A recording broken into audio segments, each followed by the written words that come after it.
오늘 4월 18일 월요일 새벽 예배의 말씀입니다.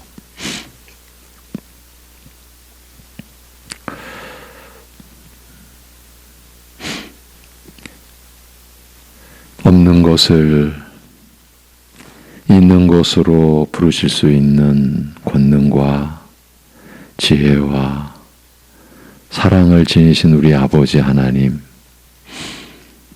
죄와 사망뿐인 우리 안에 그 어떤 거룩과 의도 있을 수 없는 저희들을 그 인자하심으로 불쌍히 여겨주셔서 아들의 피로 그리고 사흘 만에 다시 사시게 하심으로 우리에게 값없이 온전한 의를 입혀주시고 우리 연약한 생애 동안 거룩한 형상으로 변화되며 자라게 하심을 감사합니다.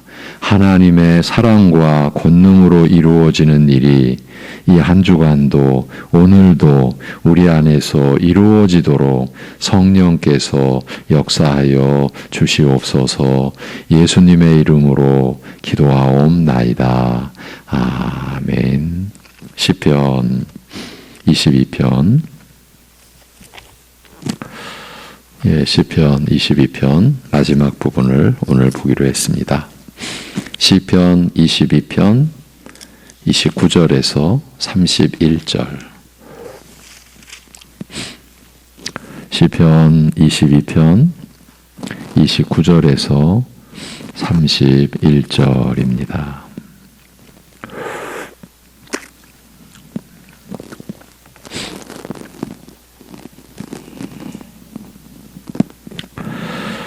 시편 22편 29절에서 31절 다 같이 보시겠습니다. 세상의 모든 풍성한 자가 먹고 경배할 것이요 진토 속으로 내려가는 자 곧 자기 영혼을 살리지 못할 자도 다 그 앞에 절하리로다. 후손이 그를 섬길 것이요 대대의 주를 전할 것이며 와서 그의 공의를 태어날 백성에게 전하며 주께서 이를 행하셨다 할 것이로다. 아멘. 시편 22편은 21절까지의 전반부에서는 메시아께서 받으실 고난을 상세히 언급하고 있고 22절부터 시작되는 후반부에서는 그 고난이 기반이 되어 일어날 일에 대하여 기록하고 있다고 했습니다. 그것은 그 일은 하나님이신 메시아께서 낮아지셔서 인간들과 한 형제로 불릴 수 있게 되었다는 것과 그들과 하나 되어 교회를 세울 것인데 먼저는 유대인들 중에서요 그리고 이방인들에게까지 확장된다는 의미였습니다. 자기 힘만 의지해서 살고자 하는 야곱을 하나님만을 의지하는 이스라엘로 만드실 뿐만 아니라 우리의 이야기죠. 이 모든 게 또 땅의 모든 끝 곧 열방의 모든 족속이 세상 모든 나라 구석구석까지 그 가운데에서 하나님을 찬송하며 예배하는 자들이 되게 하신다고 했습니다. 성삼위 하나님께서 이 일을 이루어 가시되 특히 메시아의 고난이 실제적인 기반이 되어 이스라엘과 온 세상 민족 중에서 하나님의 백성이 될 자들이 일어날 것이라고 하였습니다. 메시아께서 받으신 고난으로 인하여 복음이 만천하에 능력 있게 퍼져나갈 것임을 이미 다윗에게 이렇게 알리신 것입니다. 이것이 시편의 기이하고 너무 놀랍고 또 거룩한 그런 시편인 것이죠. 이제 시편 22편을 마무리하는 오늘 본문도 그와 같은 흐름의 일환입니다. 메시아의 고난이 기반이 되어 이 세상에 일어날 복되고 중요한 일이 무엇인가에 대하여 성경은 깊은 관심을 가지고 말씀하고 있는 것입니다. 그 점에 대해 우선 이렇게 말씀합니다. 29절 세상의 모든 풍성한 자가 먹고 경배할 것이요 진토 속으로 내려가는 자 곧 자기 영혼을 살리지 못할 자도 다 그 앞에 절하리로다. 이 구절이 얼마나 놀랍고 우리에게 복된지 모릅니다. 앞에서는 이 본문 앞에서는 공간적인 측면에서 메시아의 고난이 가능하게 하는 교회를 조감해 보았다면 이 구절에서는 그 나라 전체를 아우르는 그러니까 하나님 나라 전체를 아우르는 특징이 어떤 것인가, 하나님 나라의 본질이 어떤 것인가를 말씀하는 부분입니다. 그 중에 첫 번째로는 이 29절이 나타내주는 바는 구원받는 일에 있어서 개인적인 조건에 의해 차별받는 일은 결코 없다는 점을 밝히고 있습니다. 이 구절은 부유한 자나 가난한 자나 다 같이 하나님을 찬송하며 그 앞에 무릎 꿇는 모습을 보일 것이라는 말입니다. 풍성한 자는 세상에서 부유하고 힘이 있는 사람들을 가리키는데 진토 속으로 내려가는 자는 죽음을 맞이해 무덤에 들어가기 직전에 떨고 있는 자를 말하거나 지극히 가난하고 소외된 삶을 사는 자를 말합니다. 자신이 필요한 것도 스스로 채우지 못하는 가난한 사람을 가리키는 것입니다. 질병과 가난으로 거의 죽은 상태에 있었던 사람들도 그들의 무릎을 꿇게 된다는 이야기입니다. 그것도 매우 감사하는 마음으로요. 왜냐하면 그들도 이 모임에, 이 나라에 참가할 자격이 주어졌기 때문입니다. 이어서 어느 누구도 그 자신의 영혼을 살리지 못하리라는 구절이 나오는데 이는 예수 그리스도를 통해서만 구원을 얻을 수 있다는 것을 가리키는 말입니다. 자기 자신 안에 그 구원을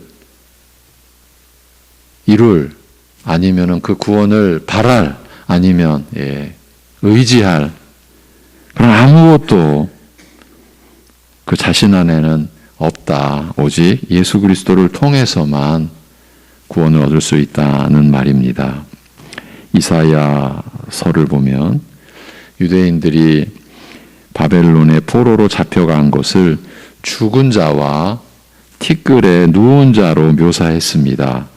이것은 유대인들이 지극히 비천한 처지에 있어서 오직 죽은 자를 살려내시는 하나님의 능력만이 그들의 구원을 이룰 수 있다는 것을 가리키는 말입니다. 오직 죽은 자를 살려내시는 하나님, 이것이 신앙의 근본이요 기본인 겁니다. 하나님께서 생명은 물론이거니와 사망도 주관하신다. 그래서 죽은 자의 부활이 없다라는 이 세상의 말이 하나님을 대적하는, 그리고 하나님 나라를 전면적으로 부인하는 이 세상의 거짓, 사단이 뿌려놓은 거짓이라는 것을 어제 우리가 부활절 감사 예배를 통해서 나눴죠. 본래가 하나님을 믿는 그 신앙은 그 하나님이 죽은 자를 살려내시는 하나님이시라는 그 믿음인 것임을 우리가 확인한 거죠. 본 시편도 이런 의미를 나타내 주고 있습니다. 이 구절을 통해, 이 29절을 통해 다윗이 말하는 바는 부자나 가난한 자, 높은 자나 낮은 자, 다 세상적인 기준으로 말하는 겁니다. 왕이나 거지 모두가 예수 그리스도께 순종하여 그분이 주시는 구원을 얻는다는 것입니다. 메시아의 고난을 근거로 하나님의 백성이 되는 데에는 다른 조건은 아무것도 필요 없다는 것입니다.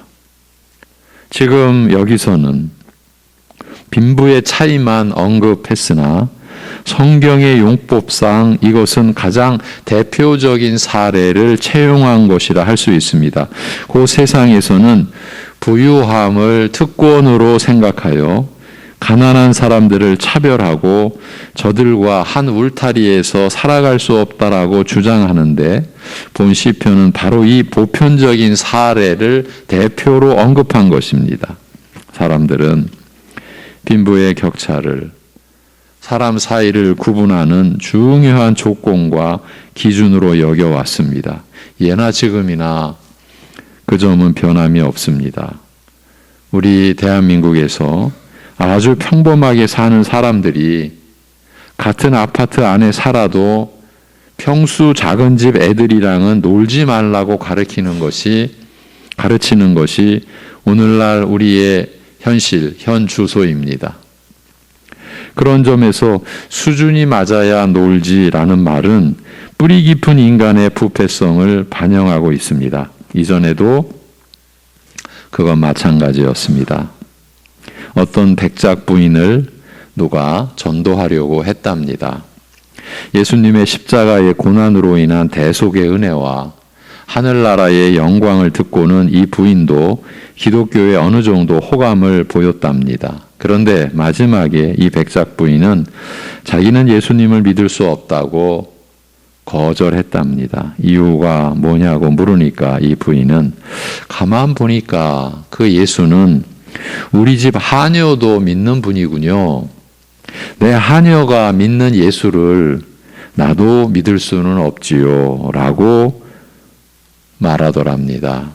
이처럼 빈부격차는 사람과 사람 사이를 나누는 세상의 가장 대표적인 조건이고 기준입니다. 사는 집이 다르게 되고 먹는 것, 입는 것, 타는 것, 장식품이 다 거기에서 비롯되기 때문입니다. 그래서 세상은 그것으로 사람을 구분합니다. 성공한 사람과 실패한 사람을 거기서 나눕니다. 가까이 할 사람과 멀리 할 사람을 그것으로 나눕니다. 공손하게 대할 사람과 내려볼 사람으로 나눕니다. 그러나 메시아의 고난을 기반으로 하여 온 세상 모든 민족에게 이루어질 교회, 곧 하나님 나라는 결코 그런 것으로 인하여 차별하지 않는다는 것입니다. 교회가 무엇이냐, 어떻게 이 세상에 존재하느냐 하는 그 얘기를 지금 하는 겁니다. 곧 빈부격차뿐만 아니라 세상에 있는 그 어떤 다른 조건으로도 사람을 차별하지 않는다는 것입니다. 메시아의 보혈은 사람을 그들이 가진 그 어떤 조건으로도 차별하지 않습니다. 민족이나 피부색으로도 차별하지 않습니다. 어떤 조건도 어떤 다른 기준도 없습니다. 메시아의 피는 모든 사람을 동등하게 보는 피입니다. 단 다른 사람을 차별하는 그 사람만을 차별할 뿐입니다. 로마서 3장에서 뭐라 말씀하였습니까? 이제는 율법 외에 하나님의 한 의가 나타났으니 율법과 선지자들에게 증거를 받은 것이라 곧 예수 그리스도를 믿음으로 말미암아 모든 믿는 자에게 미치는 하나님의 의인이 차별이 없느니라고요. 이 원문으로 보면 차별이 없다라는 말이 강조되어 있는 그런 구문입니다. 믿는 자에게는 그 누구에게도 차별 같은 것은 없다는 말입니다. 이것이 하나님 나라인 교회의 특성이고 그 교회에 지체된 우리 신자들의 믿음의 내용인 것이지요. 다른 무엇을 가지고 이 나라 백성이 되느니 마느니 하는 그런 조건을 내세우는 법이 없다는 것입니다. 왜 그런가요? 모든 사람이 죄를 범하였음에 하나님의 영광에 이르지 못하더니, 다 로마서 3장의 말씀이죠. 즉 하나님의 눈에는 모든 사람이 다 같은 죄인일 뿐이었다 하는 것입니다. 조금도 차등이 없는, 오직 그 죄로 인한 진노와 심판의 불행과 저주에 갇혀 있는 죄인일 뿐이었다는 거죠. 심령을 보시고 그것을 그 사람의 본질로 파악하시는 하나님께서는 사람들이 갖는 다른 조건은 안중에도 없으시고 오직 그 거룩함과 의에 합당한가 아닌가만 보시기 때문입니다. 그래서 그리스도 예수 안에 있는 속량으로 말미암아 하나님의 은혜로 값없이 의롭다 하심 얻은 자 되었느니라고 하여서, 값없이 은혜로, 값을 지불할 능력이 없는 거예요. 이 세상에 부유한 자라고 하더라도 하나님의 은혜의 값을 스스로는 제공할 게 없어요. 그렇게 오직 은혜로 값없이 의롭다 하심을 얻은 자 되었느니라고 하여서 이 점만 확인되면 다른 것은 아무것도 구애받지 않고 자기 백성으로 받아들이신다는 것입니다. 이처럼 땅끝까지 퍼질 교회의 속성은 근본적으로 다른 조건으로 사람을 차별하지 않는 나라라는 것을 말씀하시는 것입니다. 그게 메시아의 고난 때문에 가능해졌다는 말입니다. 그 얘기는요, 하나님 나라의 교회 안에서 우리가 다른 조건으로 사람을 차별한다라는 것은 결국은 무엇을 침해하는 겁니까? 그리스도의 십자가 고난, 그 못 박히셔 우리 위에 죽어주신 그 은혜와 사랑을 우리가 침해하는 거예요. 그리스도의 고난을 어쩌면 부정하는 단계까지 말할 수 있는 정도로 중대한 사안인 거예요. 그 다음 30절은 그런 교회가 시간적으로도 제한 없이 계속될 것이라는 점을 말하고 있습니다. 이 본문 앞에서는 공간적으로 모든 나라 모든 족속이 강조됐었죠. 열방의 모든 족속, 세상 구석구석. 그런데 여기서는 이제 시간적으로도 제한 없이 그런 나라, 그런 교회가 지속되리라. 30절, 후손이 그를 섬길 것이요 대대에 주를 전할 것이며라는 이 말씀은 교회의 범위가 온 세상의 공간적인 의미에서의 보편성뿐만 아니라 시대를 넘어서도 계속될 것이라는 말이에요. 메시아의 고난을 근거로 성삼위 하나님께서 세상에 이루어 가시는 교회는 어느 한 시대에 국한되는 것이 아니고 이 세상이 끝날 때까지 그 명맥을 유유히 이어갈 것이라는 말입니다. 너무 우리에게 중대하고 엄청난 위로의 말씀입니다. 공간적으로 끝없는 보편성을 지니고 있는 것뿐만이 아니라 시간적으로도 제한 없이 계속되어 한 세대에서 다른 세대로 계속해서 이어지리라, 그 말씀이에요. 하나님께서 그렇게 하시리라, 하실 것이다, 그 말씀이에요. 메시아께서 고난받으신 후에 더욱 분명하게 세워질 교회는 후손의 후손들이 계속하여 다윗과 같이 하나님을 섬기며 또 하나님을 전하는 모습으로 이어져 갈 것이라는 말입니다. 이런 말씀에서 우리는 암담한 영적 현실에도 불구하고 위로를 받을 수 있는 거죠. 교회는 궁극적으로 이와 같은 약속의 말씀을 직접 성취하시는 하나님의 손에 의하여 세워져 가는 것임을 확인할 수 있기 때문입니다.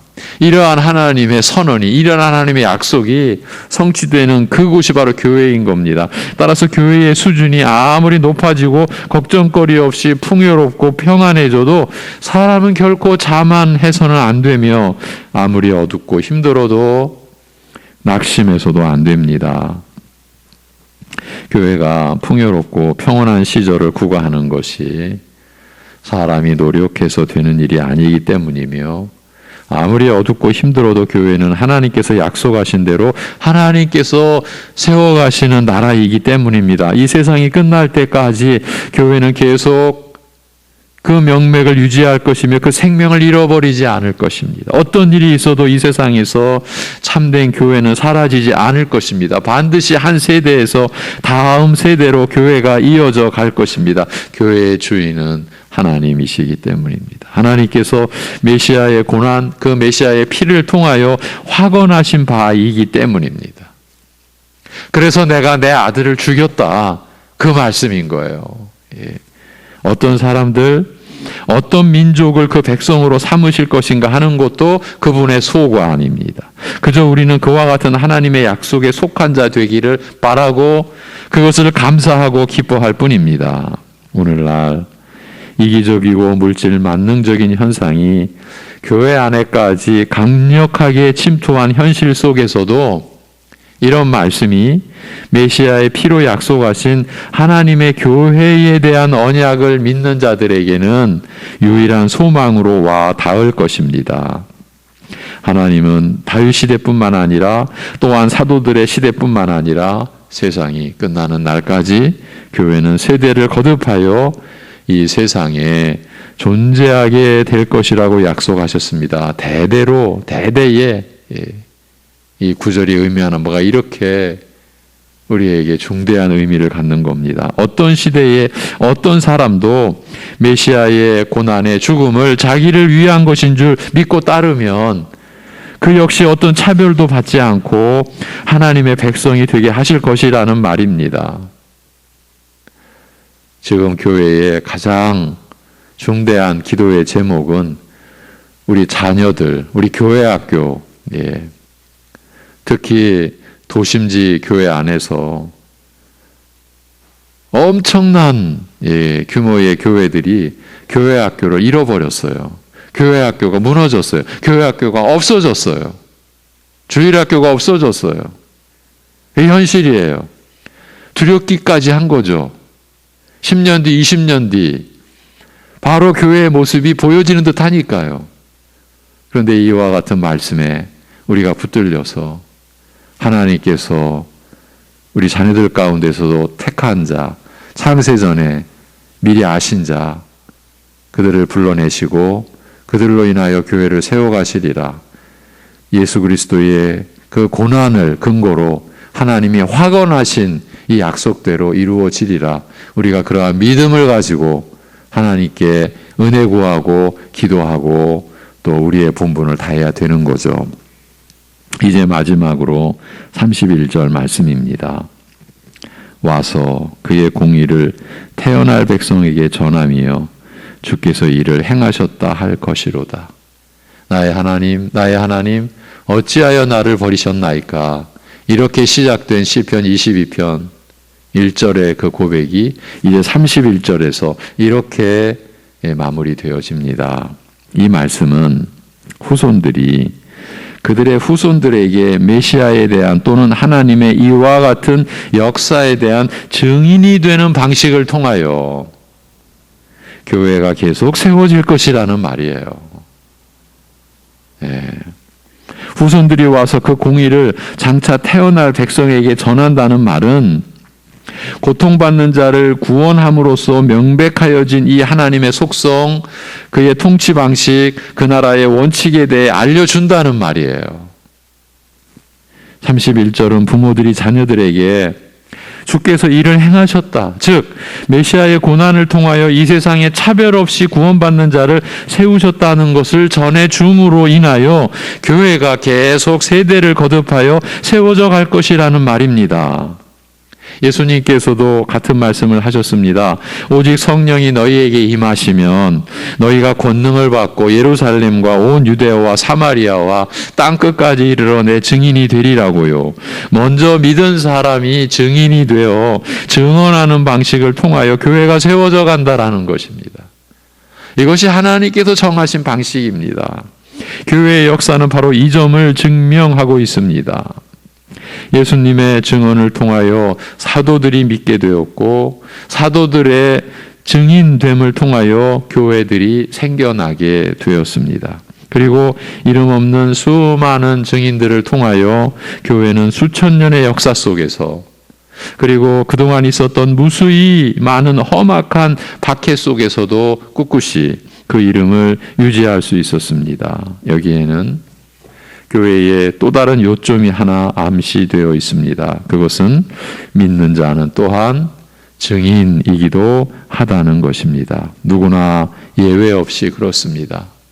그 말씀이고 사도행전 1장 8절이죠. 그는 그가 받은 은혜에 대하여 다른 사람에게 알려줄 증인입니다. 이게 우리 신자들의 이게 지금 본분인 거죠. 거룩하신 하나님이 어떻게 그의 거룩을 훼손시키지 않고 죄 많은 자들을 자기 백성 삼으셨는지, 내가 어떻게 그 복을 얻게 되었는지를 전해줄 증인입니다. 주께서 이를 행하셨습니다라고 말하는 자가 증인입니다. 그러나 이것은 말로 전도하라는 의미만 있는 것이 아닙니다. 믿는 자는 또한 증인이기도 하다는 말은 말 잘해서 사람을 데려오라는 말이 아닙니다. 빛과 소금이라는 그 말입니다. 그 존재 자체가 썩지 않게 하고 세상의 어두움을 밝혀주는 빛이 되는 존재라는 말이에요. 증인이라는 말은 그런 뜻입니다. 신자는 변호사가 아닙니다. 전문적인 지식과 화려한 언변, 치밀한 준비로 누군가를 변론하는 그런 자들이 아닙니다. 본대로, 받은 대로, 있는 사실만을 있는 그대로 말하는 자들입니다. 증인이니까요. 자기가 본 것이 너무나 확실하기 때문에, 자기가 받은 것이 너무나 뚜렷하기 때문에 그것을 떠나서나 혹은 무시하고 살 수 없는 그 진실을 가진 자라는 말이에요. 예. 진리와 은혜를 소지한 자, 거부할 수 없는, 마음에서 지워낼 수 없는 그런 진실을 가진 자라는 말이에요. 이렇게 살 수밖에 없는 분명한 증거를 눈으로 본 자요 마음으로 확신한 자들이라는 것입니다. 그런 자들을 통하여 교회가 시대에 시대를 더하여 가도 그 본연의 영광을 잃지 않고 계속해서 세상이 끝나는 날까지 이어져 갈 것이라는 그 말이에요. 메시아의 고난으로 인해서요. 이게 얼마나 우리에게 은혜롭고 우리를 무한히 격려해 주는 말씀 아니겠습니까? 하나님께서 역사가 이렇게 될 것을 약속하셨습니다. 하나님의 마음에는 세상의 어떤 역사보다 바로 이 교회의 역사가 그 중심을 차지하고 있습니다. 하나님은 교회의 역사를 귀히 보십니다. 온 세상을 호령했던 아시리아나 페르시아 제국, 바벨론이나 애굽의 역사를 말구유에 나신 아기 예수의 부속물처럼 여기시는 분이십니다. 그래서 그 모든 제국들이 다 영욕을 달리하며 이 세상에 등장했다가 하나님의 뜻에 의하여 사라져 가는 동안 아담과 에녹과 노아와 아브라함을 거쳐 다윗과 사도들에 이르기까지, 더 나아가 오늘날에 이르기까지 하나님은 자신의 교회를 지키시고 만들어가고 계시는 것이에요. 이런 영광의 교회에 누구나 다 믿음만 있으면 들어올 수 있다고 말씀합니다. 차별이 없습니다. 시대를 초월합니다. 그리고 그 백성들의 증인됨을 통하여 다음 세대로 이어지는 방식을 취하심으로써 우리의 구원, 우리의 존재, 우리의 증인됨 자체가 다음 세대의 교회를 세우는 하나의 일손이 되게 하신다는 것입니다. 이것이 확정되어 있다는 말입니다. 이 약속과 선언이 실제의 역사가 될 것이라는 그 말씀이에요. 그리고 하나님께서 스스로 계획하셨던 이 모든 복된 역사가 예수 그리스도의 고난을 기반으로 하여 완성되게 하신다는 것입니다. 이는 곧 이 메시아의 고난이, 그리고 사흘 만에 다시 살아나심이 인류 역사의 중심이요 모든 신자들의 생명의 원천이 된다는 놀라운 말씀인 것입니다. 그런 의미에서 이와 같은 은혜 안에서 사도 바울도 이렇게 얘기했습니다. 그러나 내게는 우리 주 예수 그리스도의 십자가 외에 결코 자랑할 것이 없으니 그리스도로 말미암아 세상이 나를 대하여 십자가에 못 박히고 내가 또한 세상을 대하여 그러하니라고요. 또한 그러나 무엇이든지 내게 유익하던 것을 내가 그리스도를 위하여 다 해로 여길 뿐더러 또한 모든 것을 해로 여김은 내 주 그리스도 예수를 아는 지식이 가장 고상하기 때문이라. 내가 그를 위하여 모든 것을 잃어버리고 배설물로 여김은 그리스도를 얻고 그 안에서 발견되려 함이니 내가 가진 의의는 율법에서 난 것이 아니요 오직 그리스도를 믿음으로 말미암은 것이니 곧 믿음으로 하나님께로부터 난 의라고요. 우리도 우리 자녀들에게 증인이 되기 위해서는 사도 바울의 이와 같은 고백에 아멘으로 화답해야 합니다. 그렇지 않고서는 우리를 통한 역사는 없습니다. 하나님이 그의 호를 우리에게서 거두실 것입니다. 진실로 이 시대는 바울의 이와 같은 고백에 동참하는 자들이 필요한 시기입니다. 너도 나도 부자 되고 성공하고 복받는, 참 안타깝기도 하고 두렵기도 하지만 제가 뚜렷이 기억을 합니다. 제가 자라오는 이 교회 안에서 어느 날 언젠가 한 번은요, 교회 안에서의 인사가 뭐였냐면 부자 되세요였어요. 그게 무슨 애교입니까? 그게 뭐죠? 부자 되세요. 교회 안에서의 인사가, 예배 마치고 내려오면서 서로 하는 인사가 부자 되세요. 제가 어릴 적부터 지금까지 제 의식 속으로 보면 대략 50년이 넘는 그 교회 생활 속에서 제가 분명히 기억을 해요. 부자 되세요.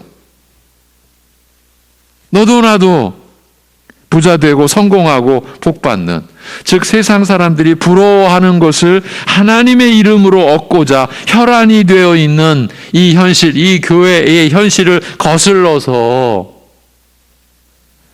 그리스도를 위하여 모든 것을 잃어버리고 모든 것을 해로 여기고 모든 것을 배설물처럼 여긴다는 것이 무엇인지 알고 그렇게 사는 모습이 필요한 거죠. 그 어떤 것도 주님을 믿는다는 사실보다 더 귀하게 여기지 않는 것을 실제로 살아내는 자들이 필요한 것이죠. 예수님의 피보다, 예수님의 보혈보다, 우리 위에 죽으신 그 고난보다 더 귀하게 여기는 것이 우리에게는 없다. 그걸 그렇게 믿고 그렇게 살아내는 자들이 필요한 거죠. 입으로만 떠드는 변호사가 아니라 본대로 받은 대로 사는 증인들이 필요한 것이죠.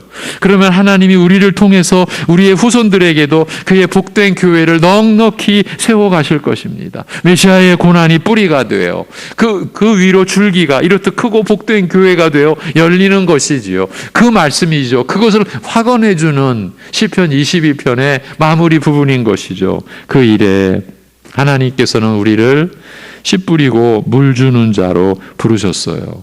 바울 사도가 고린도전서에서 씨 뿌리는 자나 물 주는 자나 아무것도 아니로되 오직 자라게 하시는 하나님뿐이니라고 말씀을 하신 거 기억나시죠? 그 얘기는 씨 뿌리는 자가 자기를 드러내니까, 물 주는 자가 자기를 드러내니까, 교회가 그러한 부류들로 인해서 나뉘기도 하니까 그렇게까지 말씀을 하셨는데, 그 안에 담긴 또 하나의 요점은 우리를 물 주는 자로 또 씨 뿌리는 자로 그렇게 부르셨다라는 것이죠. 이렇게 주님을 믿는 믿음으로 사는 것이 주를 위해 사는 것이 아니겠습니까? 고난주간의 본문으로 삼은 시편 22편 말씀을 이렇게 마무리합니다. 기도하겠습니다. 하나님 아버지, 교회의 근원과 그 시작과 그 과정과 그 교회의 종국에 이르기까지 하나님께서 말씀하신 대로 무엇보다 우리 주 예수 그리스도의 우리의 죄를 위해 죽으신 그 고난과 사흘 만에 다시 부활하신 그 권능으로 인하여 오늘 세상 끝날까지 교회는 그 영광과 생명력을 지니고 이어져 갈 것이라 말씀하여 주심을 감사합니다. 오늘날 이 참 긴박한 상황과 절박한 처지 속에서 안타까움을 넘어 두렵기까지 한 우리들에게 하늘로부터 임하는 위로의 말씀을 내려주시고 교회는 하나님께서 반드시 이루시며 만들어가시며 세워가시리라 확언하신, 그리고 지금까지의 역사를 통해 그 하나님의 말씀이 실제가 되었다라는 것을 보여주심으로, 또 그 말씀 그 자체를 통해 우리의 연약한 믿음을 또 북돋아 주시고 붙잡아 주시고 위로해 주시고 격려해 주심을 감사합니다. 그러기에 우리가 성령을 받은 자요, 그리하여 우리의 죄로 죽으시고 부활하신 그리스도의 증인으로서 우리가 살아가는 일에 몰두할 수 있도록, 집중할 수 있도록 우리의 마음이 하나님께서 온 세상 역사 속에서 교회를 중심에 두셨듯 우리 또한 교회를 이루어 가시는 하나님의 뜻에 우리의 마음이 모일 수 있도록, 집중할 수 있도록 은혜를 베풀어 주시옵소서. 늘 세상 것을 기웃거리고 마치 하나님의 은혜보다 더 귀한 것이 있는 것처럼 이것저것 좌우를 살피기까지 하는 우리의 그 부정하고 불결하고 그 악한 모습을 용서하시고 긍휼히 여겨주시고 은혜를 베풀어 주셔서 참으로 이 교회를 세우시고 또 이루어 가시는 하나님의 손, 하나님의 말씀, 하나님의 은혜를 간절히 구하고 사모하고 하나님만을 의지하는 우리들 되게 하여 주옵소서. 아버지 하나님, 참으로 우리가 받은 대로 이 은혜를 우리가 받고 우리가 느끼고 우리가 확신하는 대로 우리 자손들에게 이 은혜를 전하는 증인으로서의 진실한 삶을 우리가 감당해 갈 수 있도록 은혜를 베풀어 주옵소서. 이 모든 은혜가 오직 그리스도의 고난을 기반으로 하여 우리에게 주어지며 이루어지는 것임을 결코 잊지 않고, 그것이 우리의 찬송이 되고 우리의 찬송의 고백이 되고 우리의 충만한 감사의 표시가 되어질 수 있게 하여 주시옵소서. 모든 걸 주님께 의탁하옵고 감사드리며 주 예수 그리스도의 이름으로 기도하옵나이다. 아멘.